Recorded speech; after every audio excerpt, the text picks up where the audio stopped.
Sebuah kisah heroik yang terjadi pada tahun 2018 di Thailand sempat menghebohkan seluruh dunia.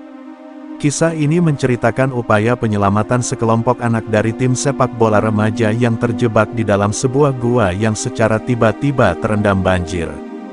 Hari itu adalah hari Sabtu siang, tanggal 23 Juni tahun 2018. Cuaca di wilayah Chiang Rai, Thailand, sangat cerah. Sekelompok anak-anak dari tim sepak bola Wild Boars tengah asyik bermain bola di lapangan, ditemani oleh seorang kakak pelatih. Sebagian dari mereka adalah penggemar Manchester United, dan sebagian lagi mendukung klub lokal, Muang Thong United. Sore itu, mereka berencana mengadakan pesta ulang tahun untuk salah satu dari mereka, yaitu Frem. Sebagai bagian dari perayaan, mereka memutuskan untuk bermain-main ke sebuah gua sebelum pesta dimulai. Kakak pelatih yang biasanya hanya mengantar, kali ini memutuskan ikut masuk ke gua bersama mereka. Namun, satu anak bernama Le terpaksa pulang lebih dulu karena sudah berjanji membantu ibunya menyiapkan makanan untuk acara malam itu. Ke-13 orang, 12 anak dan satu kakak pelatih, pergi bersepeda menuju gua yang dimaksud, yaitu Gua Tam Luang, yang terletak di dalam kawasan Taman Nasional Tam Luang, Hun Nam Nang Non, Provinsi Chiang Rai. Waktu menunjukkan pukul 3 sore. Suasana luar mulai sedikit redup, tapi mereka tetap melanjutkan perjalanan dan memarkir sepeda mereka di mulut gua. Setelah itu, mereka masuk bersama-sama ke dalam gua yang dipenuhi dengan stalaktit dan lorong-lorong sempit. Namun, tanpa mereka sadari, cuaca cerah tadi berubah drastis.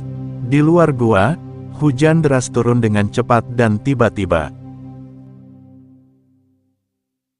Meski begitu, sekelompok anak-anak masih asik bercanda dan bermain di dalam gua, tidak menyadari bahaya yang mengintai.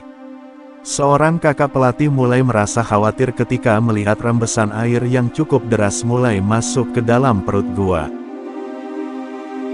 Waktu menunjukkan pukul 7:30 malam. Sementara itu, orang tua dari Frem, salah satu anak, yang tengah bersiap untuk merayakan pesta ulang tahun, mulai cemas karena putra mereka belum juga pulang. Berdasarkan informasi dari Lex, mereka akhirnya mengetahui bahwa Frem dan teman-temannya sempat masuk ke dalam gua untuk bermain. Mereka memilih tetap di sana karena khawatir kehujanan jika pulang. Karena khawatir, para orang tua pun memutuskan untuk menyusul anak-anak mereka ke lokasi. Sesampainya di lokasi, mereka menemukan sepeda anak-anak yang berderet rapi, tapi para pemiliknya tidak terlihat. Penjaga Taman Nasional rupanya sudah mengetahui bahwa anak-anak itu terjebak di dalam gua karena air yang masuk dan mulai membanjiri jalur masuk. Suasana pun menjadi panik. Tepat pukul 12 malam, kondisi anak-anak di dalam gua telah dilaporkan kepada aparat hingga sampai ke tingkat gubernur Provinsi Chiang Rai, Thailand. Kapten Arnon Suriwong segera tiba di lokasi untuk memimpin misi penyelamatan. Tim penyelamat pun bersiap dengan peralatan scuba diving. Tak lama kemudian, datang seorang ekspatriat asal Inggris bernama Forsyth Strong, seorang penyelam profesional yang tinggal tidak jauh dari lokasi.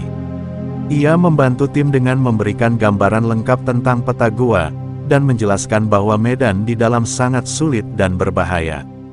Kapten Arnon membawa peta tersebut dan segera memberikan arahan kepada tim penyelam. Tim pun masuk ke dalam gua, dan berhasil mencapai ruang ketiga yang berjarak sekitar 800 meter dari pintu masuk. Pukul 5 pagi, belum ada kabar terbaru. Para keluarga masih setia menunggu di mulut gua dengan harapan dan kecemasan. Para penyelam yang kembali ternyata mengalami luka-luka. Mereka mengaku tidak sanggup menembus ruang selanjutnya karena arus air yang deras dan kondisi gua yang sangat sempit serta berliku. Para orang tua mulai meluapkan kesedihan mereka, menyadari bahwa anak-anak mereka belum juga ditemukan. Upaya untuk memompa air dari dalam gua pun mulai dilakukan hari itu. Perhatian media semakin besar, hingga Menteri Dalam Negeri turun langsung ke lokasi untuk mengawasi proses evakuasi.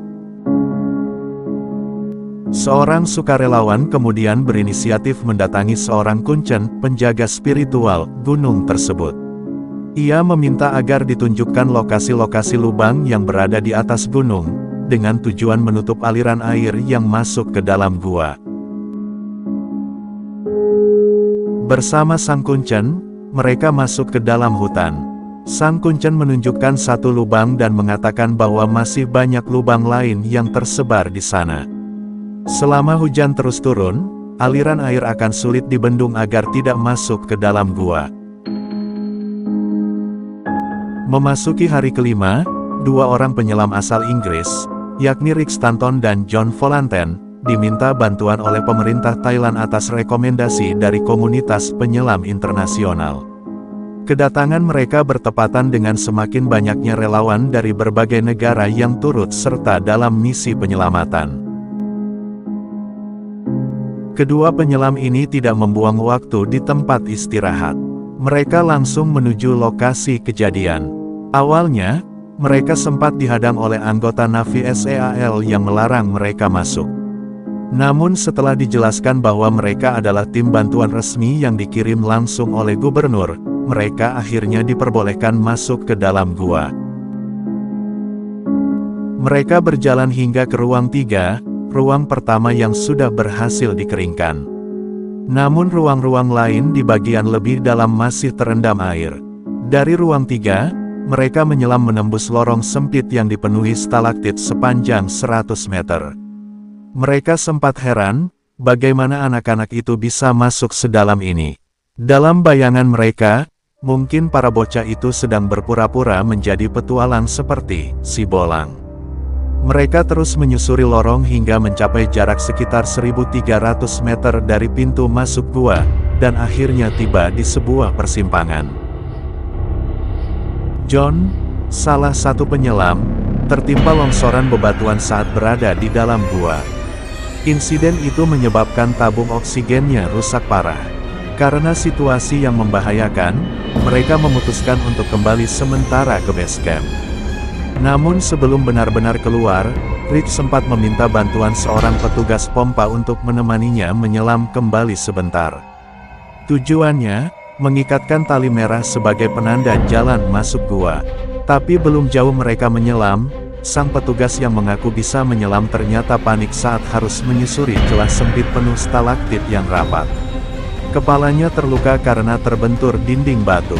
Mereka pun terpaksa kembali tanpa sempat mengikatkan tali penanda mulut gua. Sesampainya di base camp, mereka disambut oleh gubernur dan tim Navy SEAL Thailand. Kehadiran dua penyelam asing itu tidak sepenuhnya diterima. Tim Navy SEAL merasa tidak senang ada penyelam luar yang ikut mencampuri tugas mereka. Gubernur pun mencoba menengahi. Demi menjaga hubungan baik, ia meminta agar dua penyelam Inggris tersebut menghormati struktur komando militer, dan meminta izin terlebih dahulu sebelum menyelam. Rich menjelaskan bahwa Kapten Arnold, pemimpin tim Navy SEAL, memang tidak suka diperintah oleh orang sipil. Itulah sebabnya ia bersikap demikian. Kedua penyelam Inggris itu akhirnya memutuskan untuk mundur sementara. Hari ke-7, hujan deras masih terus mengguyur wilayah pegunungan. Para orang tua anak-anak yang terjebak mulai kehilangan harapan. Dalam situasi genting itu, Kapten Arnold memanggil Saman, penyelam andalannya. Mereka pernah bekerja sama dalam misi pemberantasan bajak laut. Sementara itu, bantuan mulai berdatangan, termasuk dari pangkalan militer Amerika di Okinawa. Mereka menyatakan siap melakukan apapun yang bisa membantu. Rapat koordinasi segera digelar di bawah arahan gubernur untuk menentukan langkah berikutnya. Tim penyelam Inggris mengusulkan untuk segera kembali masuk ke dalam gua begitu hujan mereda dan pompa berhasil menurunkan permukaan air. Namun, mereka juga menyatakan bahwa jika memungkinkan, mereka bisa masuk saat itu juga. Gubernur yang tampaknya ingin menjaga wibawa tim Navy SEAL akhirnya memutuskan untuk mengikuti usulan mereka. Hari ke-8, Gubernur meninjau langsung ke atas gunung, tempat tim sukarelawan bekerja keras mengelola aliran air hujan. Ia bertanya kepada Tanet, salah satu relawan, tentang perkembangan. Tanet menjelaskan bahwa sebenarnya mereka bisa mengalihkan aliran air yang masuk ke gua, tetapi dengan satu syarat, itu hanya bisa dilakukan jika seluruh aliran dialihkan ke lubang pembuangan di hamparan pegunungan. Sebuah tugas besar dan penuh risiko. Mereka pun segera mendatangi para petani di lereng gunung untuk meminta izin mengalirkan air dari gunung ke arah sawah. Para petani sempat bingung dan khawatir, karena jelas itu akan merusak lahan pertanian yang sedang mereka garap. Namun, demi keselamatan para bocah yang terperangkap di dalam gua, para petani akhirnya merelakan sawah mereka terendam air. Air pun mulai dialirkan, menggenangi lahan tanaman yang tengah tumbuh subur. Sebuah pengorbanan besar dari para petani, meskipun belum ada jaminan bahwa tindakan itu benar-benar akan menyelamatkan anak-anak yang terjebak. Hari ke-10, hujan mulai mereda. Namun, tim penyelamat dari NEVICIO belum berani masuk ke dalam gua. Mereka menunggu hingga pompa air berhasil menurunkan permukaan air di dalam gua. Melihat situasi yang belum pasti, Gubernur akhirnya memutuskan untuk membiarkan dua penyelam asal Inggris turun lebih dulu. Kali ini, Kapten Arnon pun mengalah. Kedua penyelam Inggris itu dipersilakan masuk. Mereka dibekali kamera GoPro untuk merekam kondisi gua, khususnya setelah titik persimpangan T2, sebuah lokasi yang cukup dalam dan rumit. Mereka mulai menyelam dengan teknik pernapasan dan gerakan khusus, menyesuaikan dengan kondisi gua yang sempit dan penuh tantangan. Di persimpangan, mereka mulai mengikat tali penanda berwarna biru, sebagai penunjuk arah bagi tim berikutnya. Rich, salah satu penyelam, memutuskan untuk berbelok ke lorong sebelah kiri.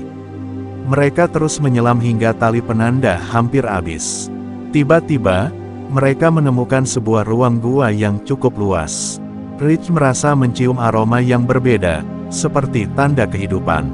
Mereka mengikuti arah bau itu hingga masuk ke lorong yang lebih dalam, dan tak lama kemudian, terdengar suara-suara kecil. Setelah beberapa langkah, mereka menemukan anak-anak itu. Wajah mereka tampak kebingungan melihat kehadiran dua penyelam asing. Namun yang paling melegakan, jumlah mereka lengkap. 13 orang, semuanya selamat. John segera naik ke permukaan dan sambil merekam, ia mulai menanyai anak-anak itu. Momen haru itu pun menjadi bukti bahwa harapan masih ada, bahkan di tengah gelapnya gua. Salah satu dari mereka mengaku bahwa mereka bisa bertahan selama itu berkat meditasi dan banyak berdoa. Semua itu adalah arahan dari sang kakak sekaligus pelatih tim. Setelah cukup memberikan semangat dan motivasi untuk bertahan, Rick dan John pun pamit. Mereka berjanji akan kembali keesokan harinya dengan membawa lebih banyak bala bantuan serta persediaan makanan. Menurut pemetaan, saat itu posisi anak-anak berada di ruang ke-9, yang berjarak sekitar 2 km dari pintu masuk gua. Sementara itu, tim penyelamat Zeus berjaga di mulut gua. Tak lama kemudian, dua penyelam lainnya datang. John segera menyampaikan kabar baik kepada mereka dengan menyerahkan GoPro yang ia bawa. Begitu melihat rekaman tersebut, anggota tim penyelamat langsung bersorak gembira. Mereka memutar kamera dan menyaksikan bagaimana bocah-bocah itu masih bisa bertahan hidup meskipun dalam kondisi kelaparan. Kabar baik ini segera menyebar, bahkan sampai ke gubernur dan para orang tua. Seluruh kawasan Taman Nasional Thailand dipenuhi oleh suasana penuh haru dan kebahagiaan. Semua orang merasakan keajaiban yang benar-benar terjadi.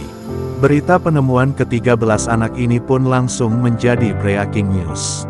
Namun, Sorotan media yang begitu besar justru menjadi hal yang ingin dihindari oleh Richard. Ia menolak larut dalam kegembiraan. Richard sadar bahwa meskipun kabar anak-anak itu masih hidup sangat menggembirakan, tantangan sebenarnya justru baru dimulai, bagaimana cara membawa mereka keluar dengan selamat. Richard yakin bahwa anak-anak itu akan panik jika diajak menyelam. Ia mencontohkan kasus sebelumnya, yaitu seorang petugas pompa yang meninggal saat misi penyelamatan. Jika mereka memaksa membawa anak-anak itu keluar dengan menyelam tanpa persiapan yang matang, besar kemungkinan yang akan mereka bawa keluar bukanlah penyintas, melainkan jenazah. Fakta ini akhirnya disadari oleh semua pihak, termasuk gubernur dan petugas kepolisian yang semula sangat berbahagia. Tugas berat yang sesungguhnya baru saja dimulai. Pada hari ke-11, Richard dan John mendatangi pos komando Navi SEAL untuk menawarkan bantuan. Mereka ingin memberikan pengarahan mengenai kondisi medan di dalam gua, terutama di persimpangan T.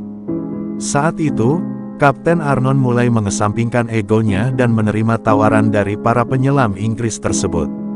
Richard pun memberi arahan kepada tim Kapten Arnon tentang jalur aman menuju ruang ke-9, tempat di mana anak-anak itu berada. Medan yang harus dilalui memang sangat berat dan tidak mudah untuk ditaklukkan.